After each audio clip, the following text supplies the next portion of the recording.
Part-Time Hitter is brought to you by Friendly Forces, a 501c3 nonprofit committed to helping reserve component members seamlessly integrate their military service with rewarding civilian careers. We connect them with employers who value their unique skills and critical role in national security and advise organizations how to become more reservist-friendly. Check them out at www.friendlyforces.org. Friendly Forces is also brought to you by the Fratty Guard, a lifestyle brand for part-time hitters. Check them out at www.thefrattyguard.com and on Instagram at @thefrattyguard.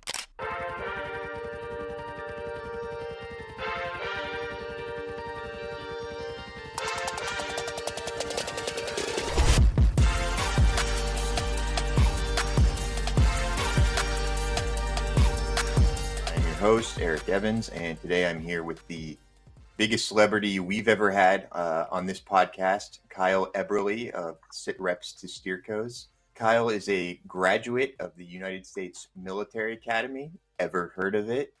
A former Army aviator, program manager at Google, and the founder and chief meme officer of the Sitreps2Steercos meme page, which currently has over 72,000 followers on Instagram, and helps active duty service members transition successfully into the corporate world.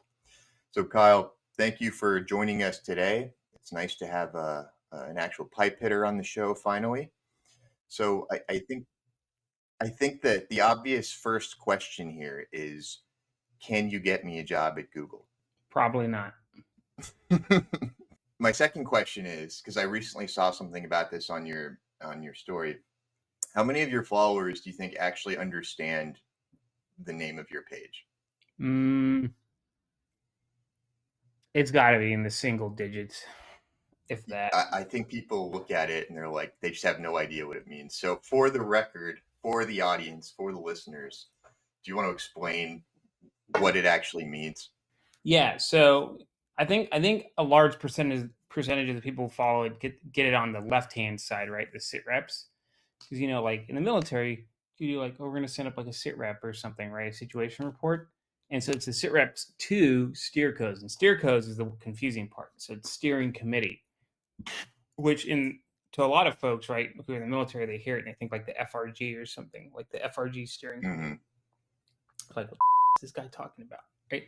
But like, what it really means is steering committees in the corporate sector and the private sector are like a big governance function for companies to run themselves, right? And so you would say like, yes, you're going from doing situation reports to now dealing with steering committees in the private sector. So saying like it's like a transition. You're now doing like leadership stuff in the private sector.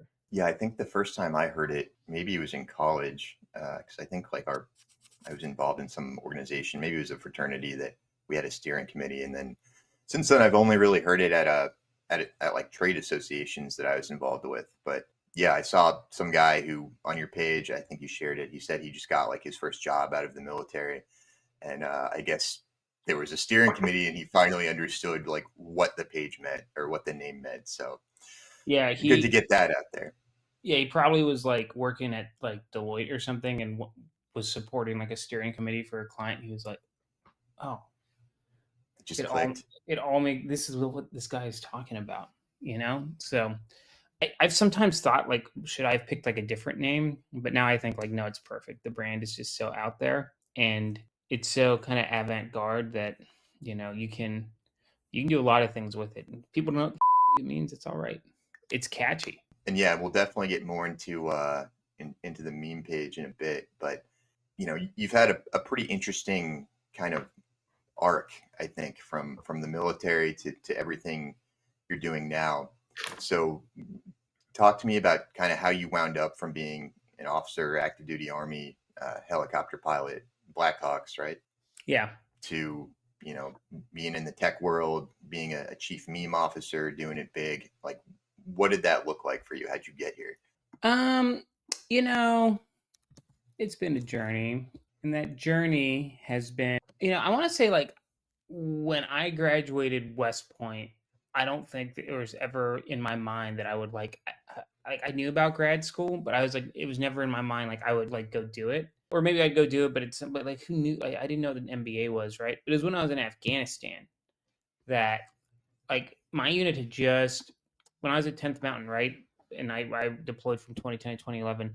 The unit had gotten back from Iraq, and they'd done like a 15-month deployment to Iraq, like back when they would do those like, you know, you're gonna miss something twice, Right. you're gonna miss like your like anniversary twice or Did something.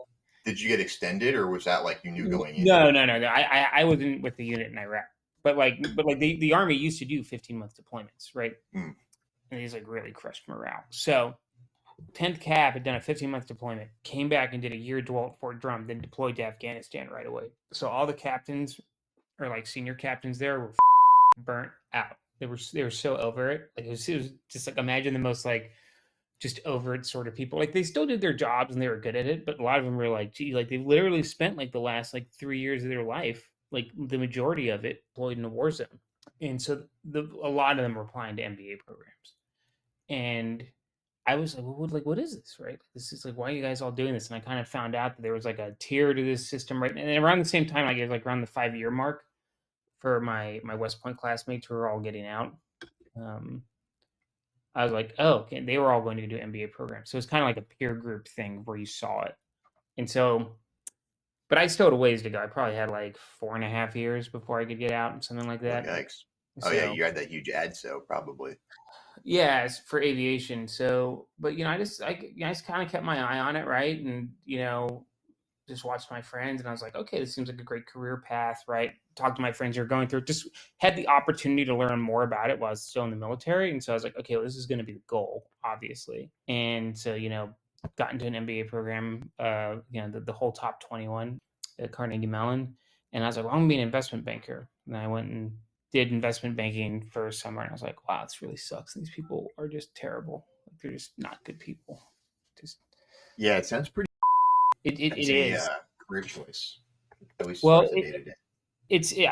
I think for it's a rough introduction to the corporate sector, to Mm, corporate culture, which varies wildly across industries, but particularly in this industry, right? It's just full of people who are not very nice people for a variety of reasons, like a lot of self-selection and just the environment. But I was like, okay, that sucks. I do think the work is kind of interesting though when it comes to like the stuff you see.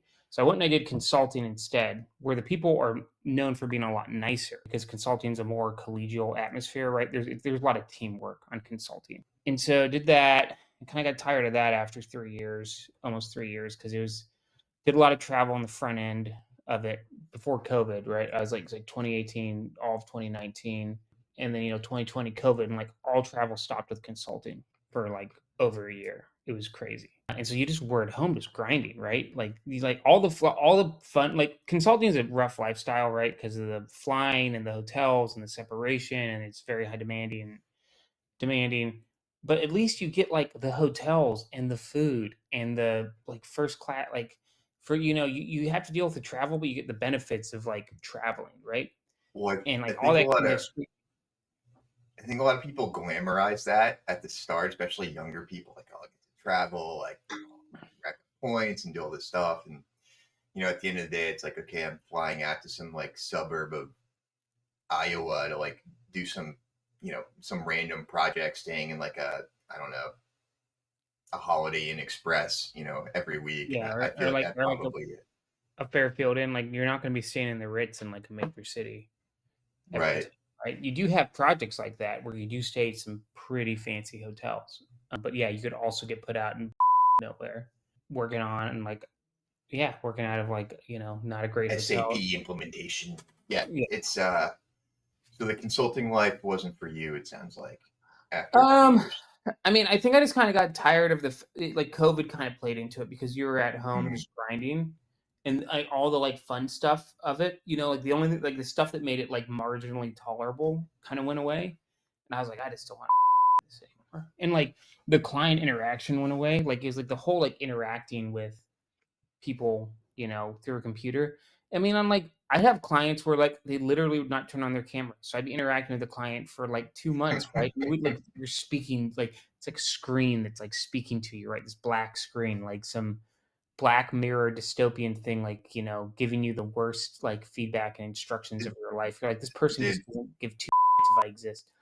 I was on a job interview a few months ago. I was supposed to be on camera, and I started out with my camera on, and the person who was interviewing me didn't have her camera on.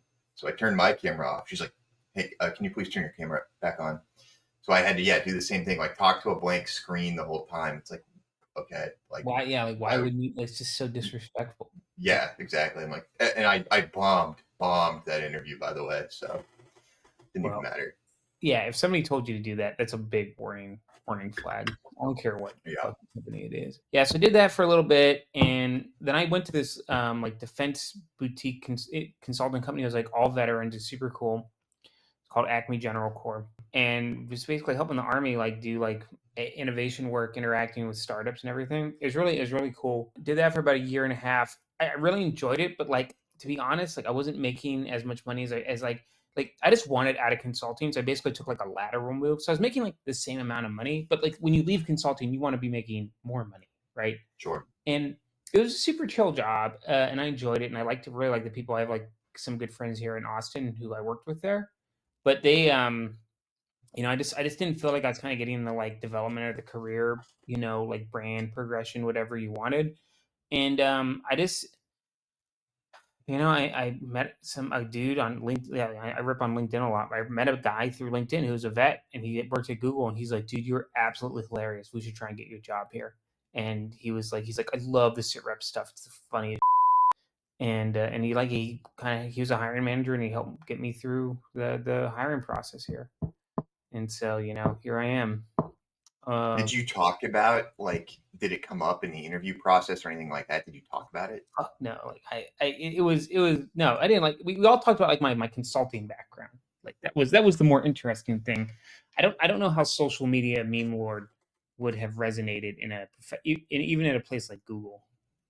Well, I don't know if they're still like this, but back in the day, I feel like they liked people who had kind of like little side things going, like interesting, sort of innovative type people. And maybe it's not so much that way anymore because you got to imagine everyone they interview is kind of like going to be pretty similar, fairly boring. So if you have somebody who's like has that, but also has, oh, he also does this, I was curious if they would be Yeah, I mean, impressed or I think the way they like to evaluate people is, there are like elements to it. It's like, can they do the job? Do they have the skills? Can they pass the like competency test we put in front of them? And then there's another element called like Googliness, which is I think, would this person fit within our culture? Because the company does have a very specific culture to it, which is it's you know as it's not like any place I've worked at, right? It's still a big company, right? But it's a different big company when you work. And so I don't know. Maybe they would have responded well to that.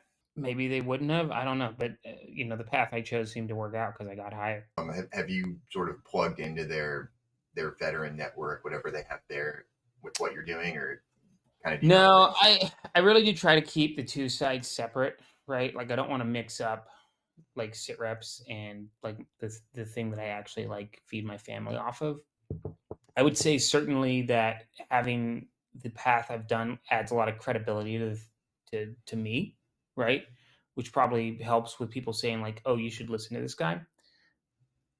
That being said, I don't want to be in a situation where like I introduce the sit reps into a professional setting where a company like actually has like a reputation. They're like, why are we employing this guy again? But it's not Right, like I don't even say things that are that wild, right? Like there are right. leaders out there that say like literal crazy things. Like I make and you and I kind of make some of the same dumb jokes, right? There's like a lot. I think the Venn diagram, there's definitely an overlap. So like on one hand, you're like, would somebody really be offended by this? But like on the other hand, you're like, what are the benefits that I would get from, like making this like a thing at work, right? Like the benefits are probably marginal at best, while the downside could be, 600 people liked it. That's the benefit. yeah, like that's like, I think we were chatting about like how I've monetized this and everything. Like honestly, keeping the two worlds separate, I think is just it's been very critical to it.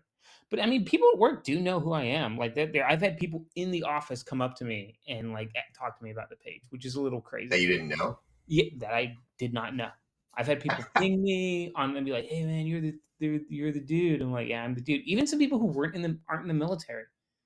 And I was like, "Wow, that's pretty crazy."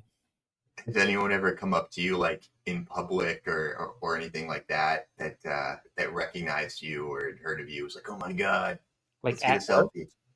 No, no, like out and about, yeah. Yeah, paparazzi style. many times. Even overseas, I've had people come. I was in like London one time, and I was like walking around this department store, and this guy came up, and he's like, "Is this Sitreps guy, right?" I'm like, "Yeah, it's Sitreps guy." That's pretty crazy. Was he an American? Yeah, he was American. He was a lawyer that worked there, and he was part of that group of. He was a vet, right? So he's like part of that like group of people that would follow the page. I mean, I've been recognized. One time I was at Disney World with my family, and I was like in Futureland, just like kind of sitting. And I was like, "Oh, it's too hot," and I'm like, like drinking like an iced coffee or something with my kid, like, next to me. This guy comes up, he's like, "Hey man, just really appreciate everything you do." And I was like, it's good to meet you. Thanks. Like, yeah. So that, I mean, something that happens like occasion. Obviously, when you go somewhere where there's more veterans, there's the propensity for it to happen is more. But yeah, I 100% do get recognized sometimes, and it's a Yeah, little man. I a mean, little uncomfortable. I can see like if you're like an actual celebrity, how like incredibly uncomfortable that would be all the time, to where you literally could not walk outdoors and people because they would just stare at you.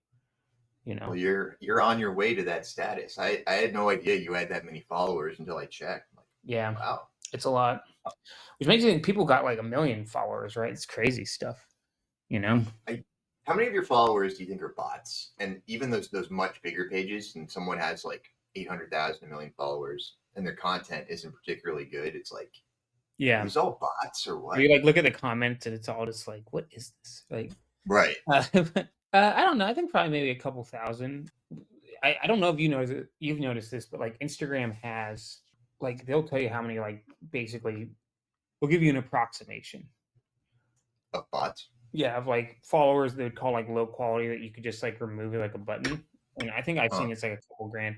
I have there's other things you can check. Like if you want to check somebody's engagement rate, like sometimes you'll see some of these pages out there and it'll be like some page like 1.5 million followers, and you're like, but like what they post just is like not that interesting or whatever. Yeah.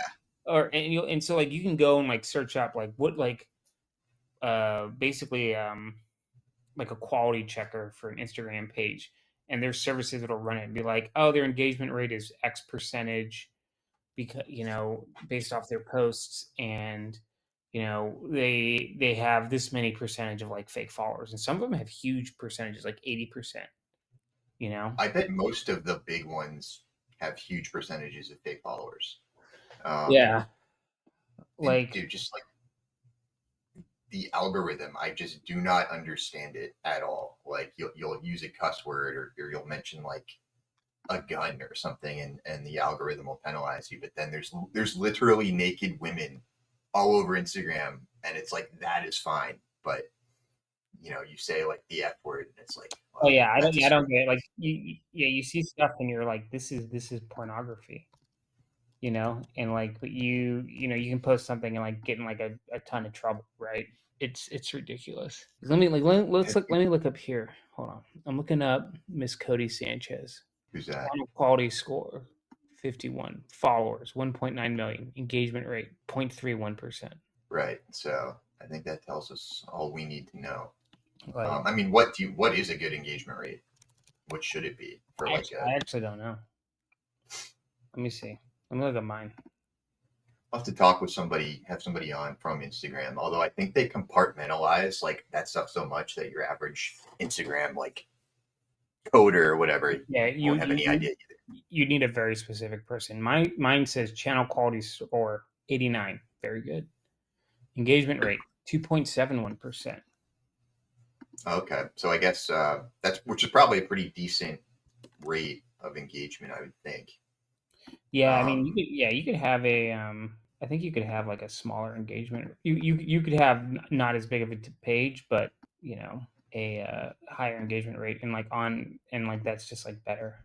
Now, this Uh, being the part-time hitter podcast, I do have to ask you about your stint in the Army Reserve. 2 years. And I always wondered kind of like what that looks like for people coming off of active duty. I assume most of them do it to kind of, you know, little life vest, keep a foot in just in case like they fall on their face when they get out. But what was your experience I with was that? What made you do it? I I think I did it because I was like, I get like so when I got out, they were like, okay, well, if you take 20,000, we'll give you $20,000, you'll get TRICARE free for 6 months, and then you'll go on TRICARE Select. whatever it is, TRICARE Reserve Select. I was like, it's not the worst idea. I didn't take the money though because I didn't want to like give them the 3-year payback or whatever. Right. And, like, 20 grand's not that much in the grand scheme of things, especially like after taxes too. So I was like, okay, but the healthcare, like I'm not gonna be in school yet. I was like, okay, well I don't like all those quit. So I did. So I signed up, right? Got the 6 months of free TRICARE. Then I went to, TRICARE Select, and I just kept getting paid and doing it. And like they let me skip AT and everything, so I could go do my internship. Hell yeah.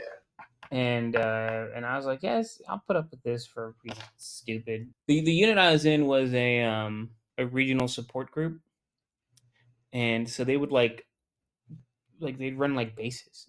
They'd be like the mayor's cell of like a base if you were deployed. And so it was like very So like you weren't doing like pilot stuff. no, I wouldn't have had time for that to begin with. But it was the most pogue job imaginable, which is fine. Who gives like but it was just like the unit was a very interesting unit. Some interesting personalities. I was like, whoa, is this what they're talking about in the guard? These people are ridiculous.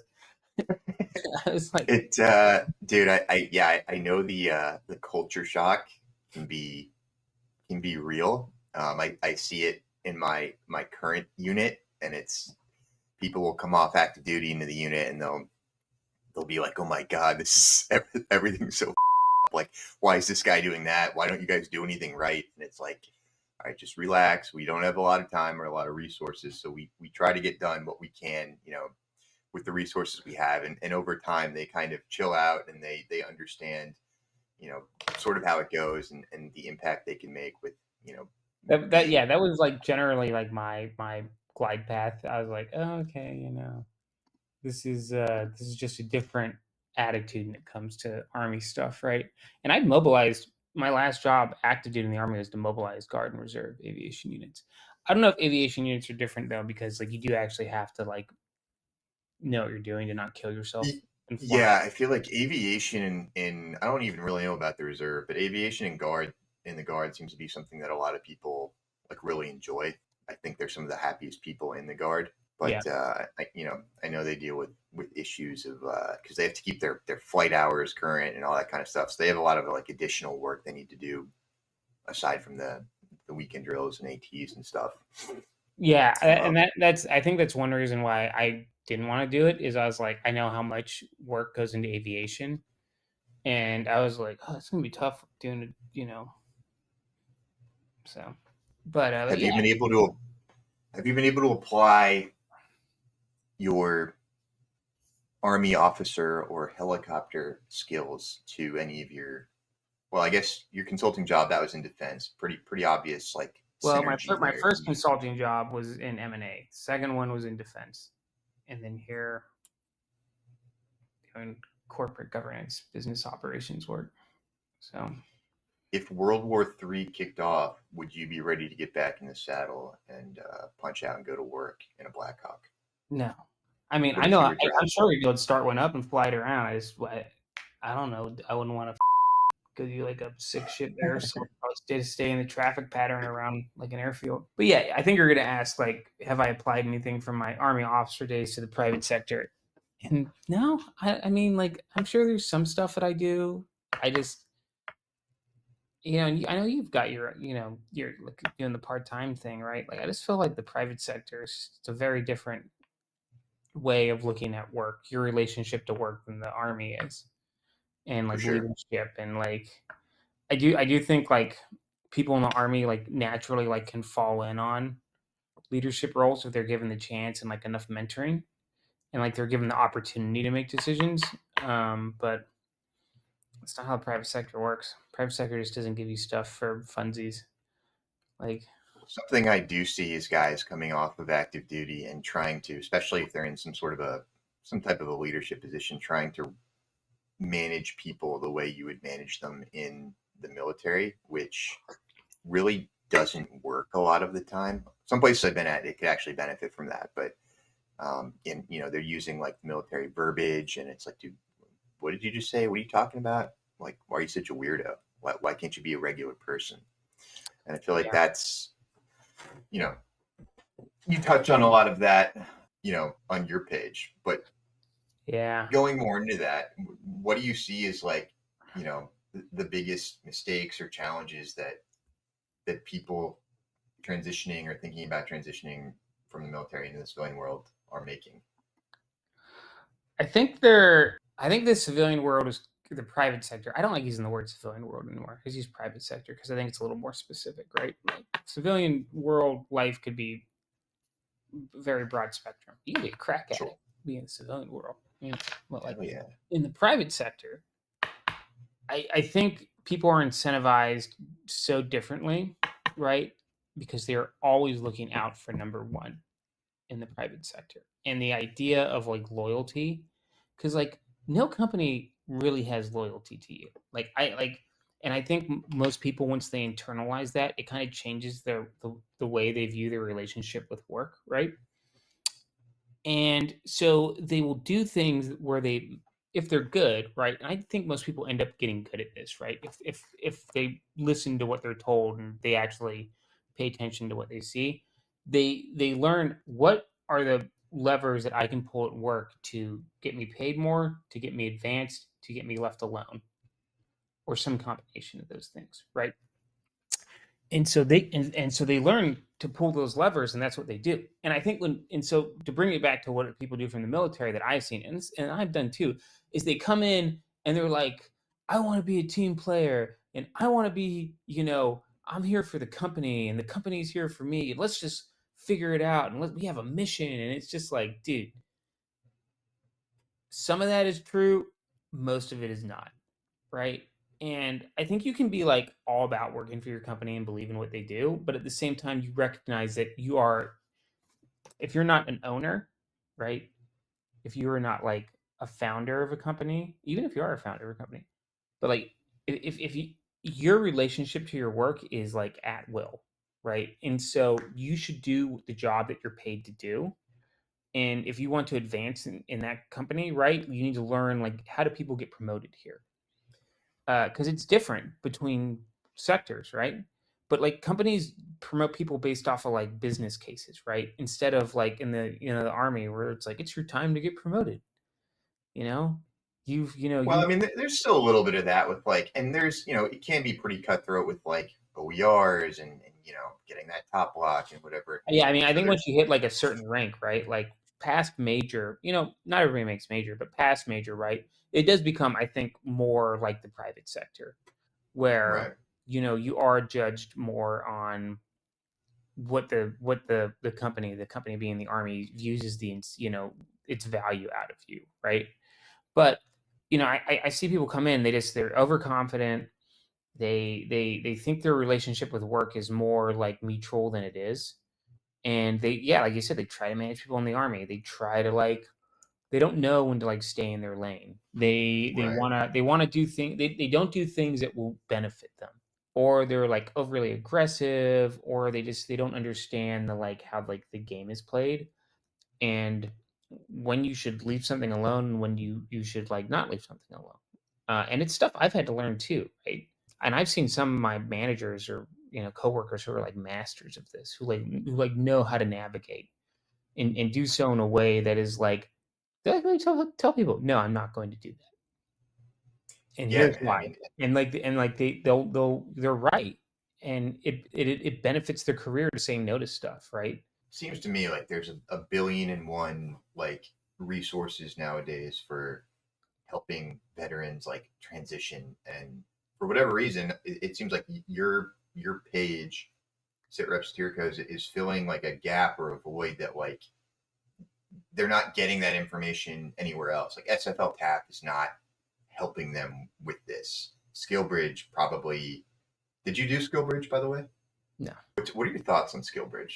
I think I've never done it, right? So I guess my experience would be like not fully mature when you think about it, but on the surface, I think it's a great idea. I do think that the military probably doesn't fully understand like the private sector incentives for it. And so what you see now is a lot of private sector folks being like, it depends on the company, being like, usually it's smaller companies, be like, oh, we can essentially get super free labor here on a rotating basis, right? And they'll often be veteran companies. They'll be like, we'll bring these people in and we'll use them for free labor because we don't have the money and we're never going to give these people a job. The skills are not, they're going to get are probably not that valuable. Think I don't know if it's a requirement, but I think they're supposed to like have make a good faith effort to get the guy or gal a job, but it seems like that oftentimes like I, I does mean, not happen. I don't trust the government to ever make that evaluation of what is a good faith effort. I mean, I think it's a good idea, and you do hear success stories, right, of people getting like job like really good jobs. But I know anecdotally, what I've seen is I've seen companies like try to take advantage of people, especially companies that are founded by veterans. They'll try to basically use people for free labor because they understand the game, right? Who else Right. better to exploit the system than somebody who understands the game and maybe is struggling with like getting their company off the ground? They don't have a whole lot of money, so they can just rotate people in for like 3 months at a time and abuse them for free work.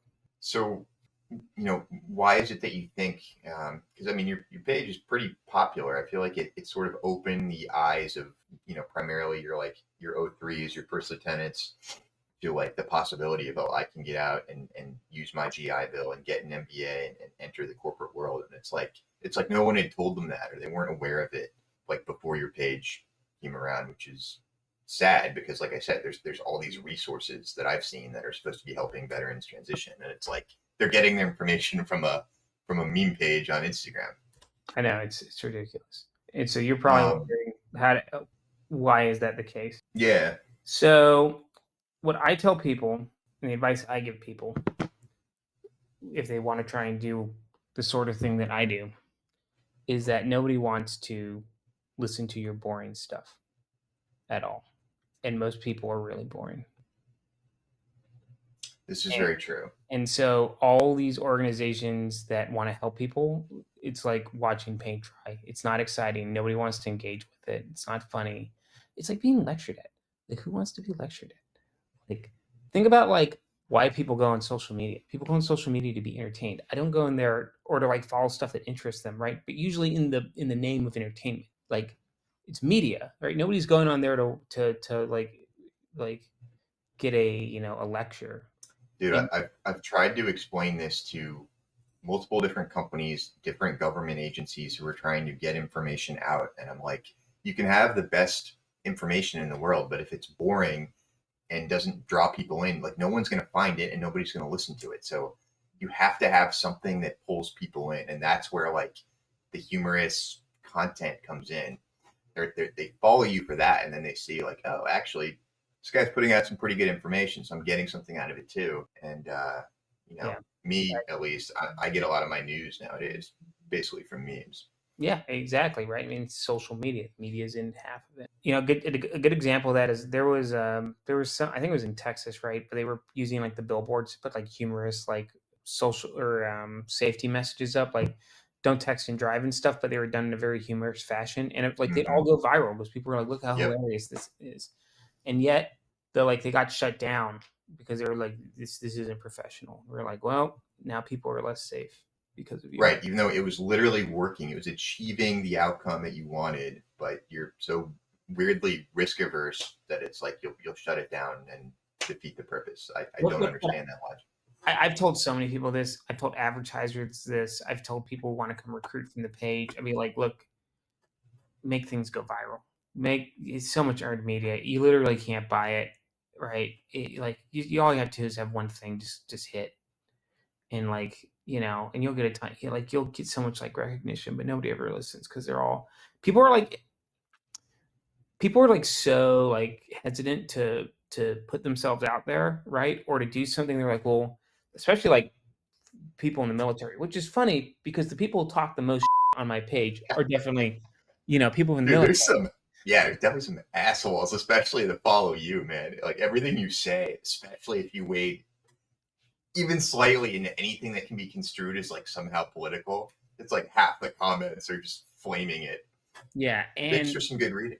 it's I just look at it and I'm like, people are insane. But more to the point, I'm like, I've met a lot of really funny out there, wild people. But then you see just people, they're so buttoned up, like especially like they want to like promote a brand or something, but they're not willing to like be funny about it or do a good job. And like I've done advertising for brands, and I've straight up told them like, look, I'm happy to take your money. I'm not gonna do it forever because it's a pain in the ass. And I also make more money off of like recruiting and stuff. But if you want to do well, just do funny stuff. Just do stuff that goes viral. Like it's like literally like it's all in your hands. Just learn how to do it. And like just But again, most people aren't funny. Like yeah, but even like most of the yeah, funny people aren't that funny. yeah, but I told him just like, pull the stick out of your ass, right? And experiment a little bit. I told my wife this too with her Disney travel agency. I'm like, if you just, they want to make things got to be perfect and everything like that. Just embrace the chaos, put as much as you out there. The Instagram does a good job of telling you what does and doesn't work, right? And you'll figure it out, right? And once you have something hits, you'll be like, oh, okay, I should do more of that. And then you'll just start like it's that reinforcement mechanism that teaches you like what works well with your audience. And people just, I don't know, they don't listen. They don't listen. Have you gotten any cease and desist letters or death threats from Northwestern Mutual or any No, other? I'm actually really targets? surprised that I'm actually really surprised I haven't. If I probably started like really going hard, I bet I would. I bet I could get something because the pages. Well, they say what is it? No publicity is bad publicity. So I yeah, mean, maybe you're helping. I have made more than one enemy off this page, and it's usually people that are just jackasses, right? Like there, and from being in the military, there are just some like personalities out there, right? And they all seem to follow my page apparently, and and it's like guys, just like, dude, like, why do you care? Like, Dude, there's some like angry, why angry people out there. like why It's do you like care, man? relax. There And was you can one. tell like they'll make like a new account with 0 posts and following like 2 pages, and you made that account so you could come on here and like Dude, comment what you there is this one guy who, so like when my page started to blow up, there's this one guy who followed it. He's a West Pointer. He's like older than me though. I think graduated in like 05 or 04. He'd been a pilot, was in the 160th and everything. Super talented guy, renowned asshole. If you ever meet anybody who knows him, they're like guy, and not like that, like, oh, he was all right. He's like, they're like, no, that guy. He's like raging the biggest asshole I've ever met in my entire life. Universally, like I can't count like a single person I've met who didn't say it. He also ran what used to be a popular Twitter account before he got Which himself one? Granite. You said. I don't know if I know that one. He shut it down a while back. He got himself in some big time trouble on Twitter. Because he was still in. No, he was he went to HBS and then he was like working at like one of the MBBs. I forget which one is like Bain or BCG. So this is a guy we on the surface we like super smart. And he's a smart dude, but just social loser, right? Like people just hate him, right? And which isn't to say like I tried to be friends with him. I tried to like you just like if you said anything he didn't like, right? He would just like turn on you and just say the craziest mean like awful things, like just insult you like down like as badly as he could. And be like, and everybody would say that. They're like, oh yeah, he's just. And so of course this fucking guy is like following my page, right? And like I post like top 20 NBA or something, you just like lose it. Like I can imagine this guy like having like a literal meltdown on the other end of his phone. And and he would make some funny posts, right? Sometimes it's on Twitter, and like I would post it on like Instagram, right? Because I thought it was funny because he was a pretty humorous guy, but would lose it. He's like, "You're still in like you're not even on Instagram. What the fuck do you care? Like what are you, a psychopath? It's social media. Who gives a flying like this? Like it's literally free. Like are you making money off of it? Why do you care? Because he's just insane. Because he's just literally insane, right? Did you block him? Eventually I did because I just got tired of dealing with him. Right, I was like, "You're blocked." But his brother followed his page, and his brother had been in the Air Force, but he wasn't a pilot, right? And so then his brother, like, who like was initially friendly with me, also turned out to be a huge asshole because I think I blocked his brother, and like I said something, and his brother had told me he's like, "Oh yeah, my brother is the biggest on the planet," and I think I said that to him in a public comment. Demeanor completely shifted, like went like lunatic, just like saying also like, "What is your problem? Like you said your brother is a because he is. Like everybody I know says he's like all the West Pointers I know are like, oh yeah, that guy, biggest hit on the planet. And you said it too, right? And so like I'm not telling anybody anything new. And he would just, it's a huge comment, like, mean on my page, right? I'm like, whatever, fuck you. I don't care. And then like one time he said something to me on my page. He's like, this guy is all he does is post stolen memes, which is like partially true, but whatever, you know, who gives a shit? And one of my friends like said some nasty, nasty. Like one of my friends who runs another page, I was like, whoa, this is nuclear. And he thought I ran the other page. He thought I was running like two pages at the same time. And so like he's like texting me, like he's like threatening me like through text. Like I was like because I used to be friendly with him. Like he lived in Austin, like he had my phone number, right?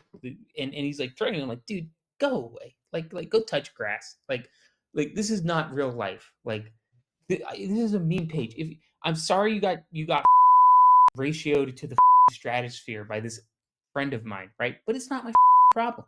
Like, just go away, right? Dude, Like you and your brother, who are both just literally, you literally need therapy and to never get on social media ever again. I will say, I feel like the military like meme world has gotten less toxic Oh yeah, over the years than it used to be, and I don't know why that shift happened exactly, but it was because people could go outside and touch grass.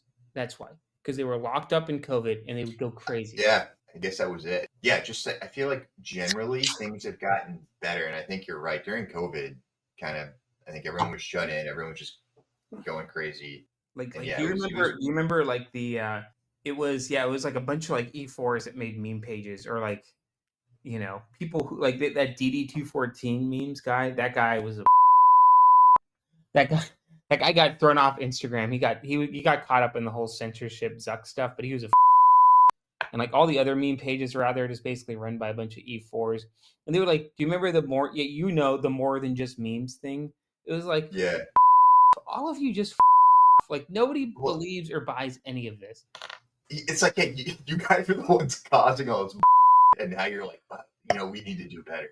Like, you guys created this, but yeah, I don't know. I feel like a lot of those pages either got shut down or like they like stopped posting, and then it got better, and then obviously like COVID kind of, you know, went away. It's Instagram used to be a much more toxic place than it used to be. It's still well, I guess bad, yeah, you could get away with more too. Like now, it seems like you can't do anything and without getting punished by Zuck. Unless you want to be a naked chick and just like yeah, I don't So, what year did you start Sitreps2Steercos? Was it during COVID? No, I started it in like the fall of 2019. At what point did you see did you see any like explosive growth? You know, I started to see it around that Thanksgiving of that year because I posted like this series, like the 8 people you'll meet when you get out of the military or something like that, and it was like I think I remember that. Yeah, the dumbass major, the Northwestern Mutual guy, or the guy who's going to try and sell you whole life insurance, the the clueless colonel or something, the JMO recruiter. It was like the SFL tap guy, right? And that it exploded. That people never seen that before, and I think that's one reason it started to, because it was novel, right? Because there's so many like, these are the you're going to meet as you deal with this. You're going to meet these personas. Every single one of these you're going to meet, and it's true. You do meet them when you get out of the military. You meet the guy trying to sell you whole life insurance. You meet JMO recruiter that wants to send you to nowhere Fucksville for $50,000 a year. You meet brigade commander who like has so many other problems that you're just like, what? Like, you meet a major who's pissed off that you're getting out because he's just right. You know, he's like, well, he can't understand that other people would make life choices that are different than him. Yeah, so I saw explosive growth then, and that's when people really started to notice. They're like, whoa, and I was like, damn, like, because like I said, they'd never seen it before. They'd never seen somebody come out and like basically say these sort of things, which is the other thing you have to do if you want a meme page to do well, is you got to be contrarian, right? I think being like irreverently funny is useful, like kind of like you do the same thing, but just being contrarian and saying things, which you also do. You say things that are contrarian, right? To like uh, other stuff, but as long as you can do that and it's something novel, people will they'll flock. That's the thing, man. There's only like it happened during that period where like it seemed like everyone in the military started a meme page and people were just rehashing like the same 5 jokes in different forms of different memes, and it's like, all right, none of this is really that funny anymore. So you kind of got to do something like new and different to keep people Yeah, I like mean, engaged. I think somebody like, and the farther I've gotten away from the military, I think the maybe the less not the more I'm like, I want to make the same jokes, right? I think it happens with anybody who does something like semi creative, but like just coming out and just like talking like insane amount of about like field grade officers, just being like they're fucking retarded. I mean, I say I shouldn't use that word. They're stupid. They're they don't know what the hell they're doing. They're Not terrible. all of them, just most of them. Yeah, but I actually did piss off some of my friends. Um, I had one of my buddies, my good buddy, like, "Do you really believe this?" I'm like, "No, I mean, obviously I don't, but like the characterization is there because like, you encounter it." He's like, "What wackos did you meet when you were in aviation?" I'm like, "Well, quite a few actually." Uh, but yeah, if you can like just saying stuff like that, I think is because some of it is true, right? Like I met like most of the people I met, or I like memed or made fun of, right, were based off of like real people I had met. You Well, know? that's why it works. That there has to be at least a kernel of truth for it to be like a joke and for it to work. Yeah. And I gotta say, I love that you've in more recent months, years, transitioned to LinkedIn to call out the immense amount of that happens there. Which Yeah. I mean, yeah, just saying, man, you're doing the Lord's work on LinkedIn, and I need to point that out, and you should get credit for that. yeah. I LinkedIn is, I'm not the only one who recognizes that. I mean, there's articles in like the Wall Street Journal about how terrible LinkedIn is. I would say, yeah. I mean, it's just full of sociopaths. It's just like, It didn't used to be, man, but now it's just yeah, sociopaths and just flat out lies and oh, humble just yeah, brag, just straight up lying, total horseshit. like lying through their teeth about stuff. People just make shit up. They just make shit up, which is social media. You can say whatever, but like on LinkedIn, it almost has to be like there has to be like an element of like this is the business community. I mean, I don't know, especially Yeah, some, yeah, the veteran it's stuff. weird, man, and people have started posting like very clearly, like, dude, this belongs on Facebook, like your family vacation, like whatever, like your political, like post that anywhere else. Don't post it here. And it's like, what are you thinking? This is a professional platform. Like your boss is looking at this. Like I know exactly right. And it's my mother-in-law behind me. She's my really mother-in-law is here as well, actually. that's what happens when you get married and have kids. You have mother-in-laws. The funny thing to me is when you'd see people post stuff on LinkedIn, right? And then you would take it and you would put it on Instagram and you would say, look what this guy is posting. And then they would get upset. I'm like, you're the one You already fucking put it posting. out there, bro. Like Like, you want people to see it. Like if you like, and they like the whole like A player veteran thing. I don't know if you remember that saga, right? Like these West Pointers who were like zero interest rate phenomenon guys. They were like doing commercial real estate. They were like buying like self storage and like trying to flip it in like 5 years by like make efficiencies on it. And they're like on LinkedIn, like we only hire A player veterans and yada yada yada. And I posted and made fun of them. They got like super pissed, and they were like, I'm like, you said something controversial because you wanted people to pay attention to it, and now somebody's paying attention to it, and you don't like their take. Like what? Like grow the like people well, have the sometimes softest skin on I think imaginable. they're doing it on purpose, man. Because like the dumber and more outrageous stuff you post, like the more engagement it gets. Even if it's hate, then you're getting all these followers, and now you're like a LinkedIn.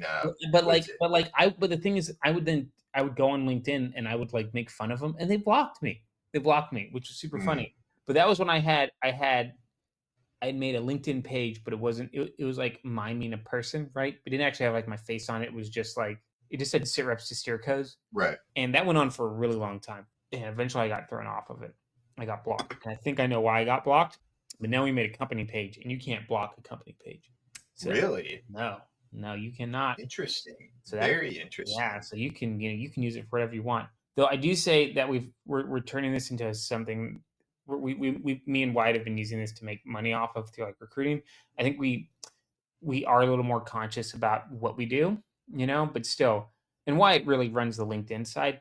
And I'll people will like text me. They'll be like, "Dude, I can't believe what you just said." I'm like, "Oh, what did I say?"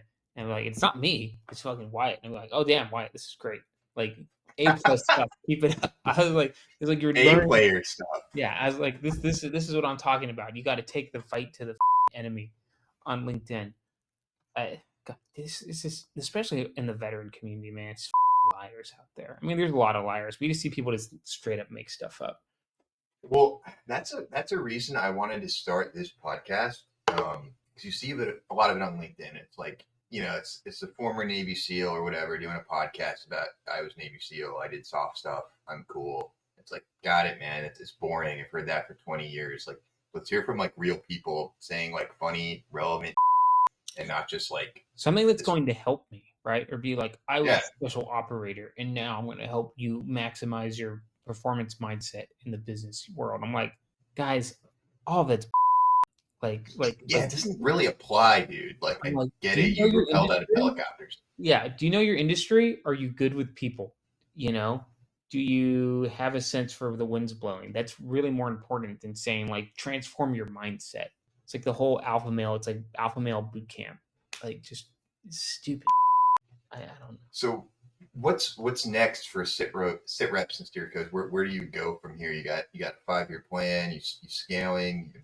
I don't have a plan. I will say that we're making quite a bit of money off of recruiting for defense tech startups, which I think are a good customer fit for us because they like to hire veterans, they like to hire smart veterans, they like to hire or business acumen veterans, and they don't have as much red tape as I think some other companies would because they would not understand like why would we interact with a meme page, right? You know, and so I don't know.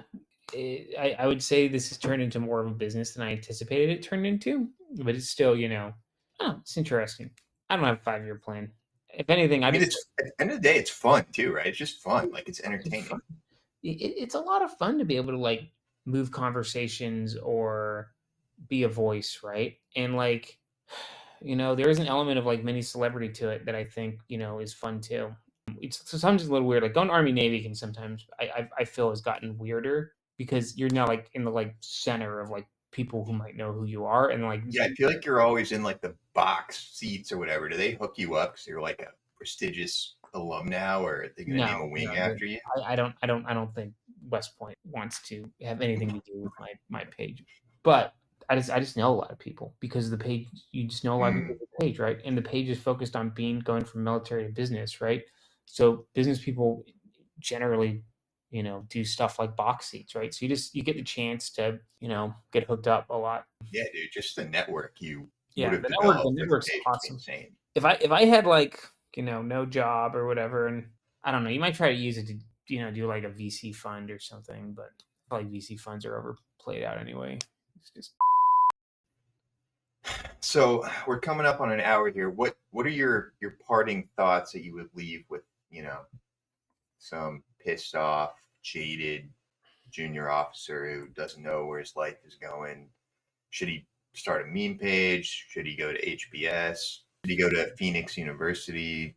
I don't know. University of I Phoenix, think sorry. everybody's at a different part of their life, right? And I remember, I think like everybody feels they have different needs in different parts of their life, right? And so, say like you're single or whatever, and you're in the military and you're not having a good time, right? Like maybe you'll be in a better mood if you have like a wife and kids or something like that, and like different things will become important to you, and then you're like, oh, maybe I value the security of the military, right? Like it's very hard to get fired from here and like the healthcare. So versus like you go out in the private sector and yeah, you be out there in the wild west and live wherever you want, and but if you get married and have a kid, then you have to better, but I better find a stable job, right? Like, and so like you'll build walls around yourself wherever you go. It's just I think it's all about perspective. What you value now, you may value things different in the future. So for people who are pretty sure they're going to get out, maybe in a year, 2 years, whatever it may be,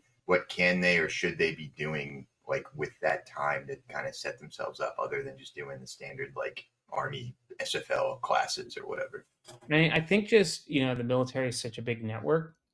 I think you should just talk to people, and, you should get very comfortable at like just talking with people and networking and just learning more about what they do and having like a lot of different conversations and trying to just research different careers. And I think at the end of the day, like you're not going to have like a good idea of what like any of them really are, but you can begin the education process there.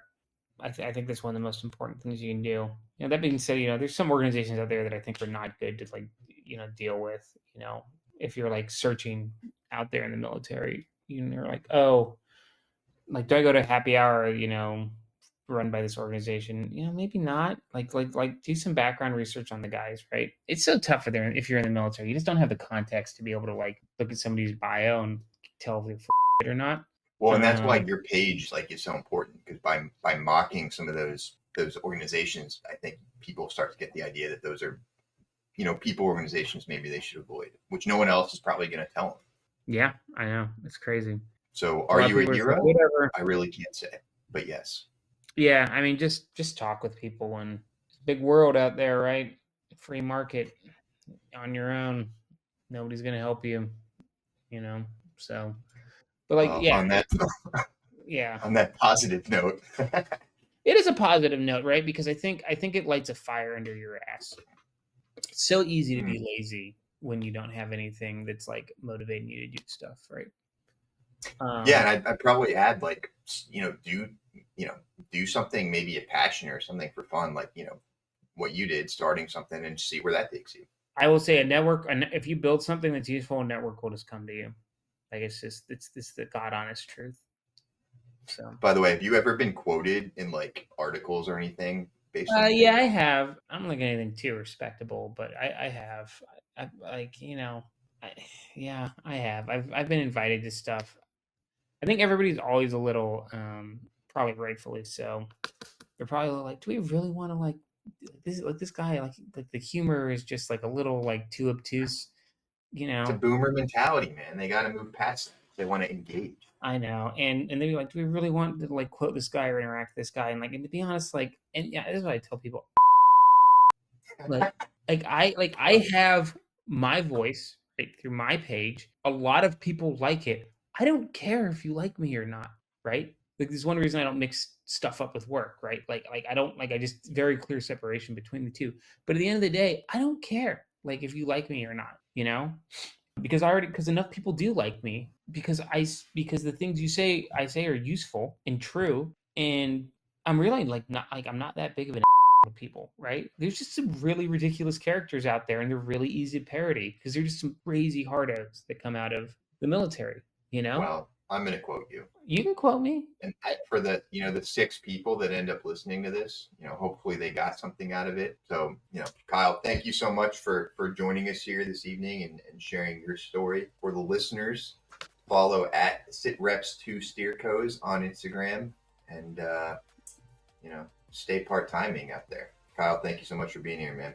Good to catch up. We'll see you out there in the meme sphere. The meme streets. Yeah. All right, man.